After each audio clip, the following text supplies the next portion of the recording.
Let's take it straight to the big development, on to the latest on Apple's proposal to set up its own stores in India. Like we told you last night, the various government departments are in agreement over allowing the tech giant to open stores in the country. But there is a twist in the tale, with the Foreign Investment Promotion Board (FIPB) unwilling to give in to the tech giant's demands of waiving the compulsory sourcing norms in the country. Shirin Ban is standing by with all the exclusive details on that. Shirin, good to have you on the show. What was Apple's rationale for, first of all, seeking an exemption, and why isn't the FIPB really convinced on this? Okay, let me start with the good news, guys. So the good news is that the FIPB has basically said that yes, Apple can open stores in India under the single brand policy where 100% foreign direct investment is allowed. But that's where the good news ends. The bad news is that the FIPB has disagreed with the DIPP interministerial consultation.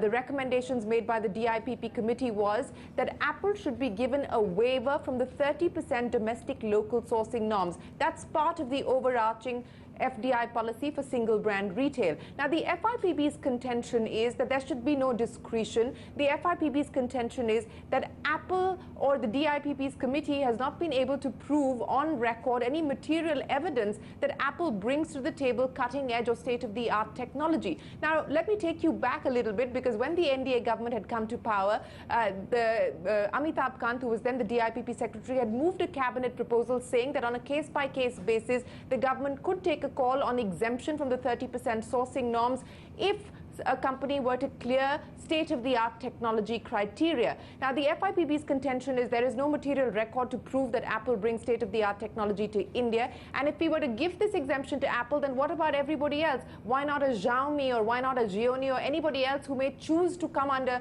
the single brand route? They would seek that exemption as well. So the FIPB has now sent its recommendations back to the DIPP, strongly disagreeing with the points of view of the DIPP as well as the Department of IT and Electronics. So DIPP as well as the Department of Electronics had proposed that that waiver be granted to Apple. So where does this leave Apple? Back to square one. It can open its stores in India if it wants, but it will not get the exemption, at least if you go by what the decision has been as far as the FIPB is concerned. What could the next step be for the government? They could allow Apple to start setting up stores in India and then say, well, 2 or 3 years down the line, you can start sourcing from India. So they may give them a 2 or 3 year time frame or a breather from the local sourcing norms if Apple commits to starting sourcing from India in 2 or 3 years' time. So all of this continues to be on the table. These are options that the government will have to consider. But net-net, what we do know for a fact is that the FIPB has said yes to stores and no to exemptions.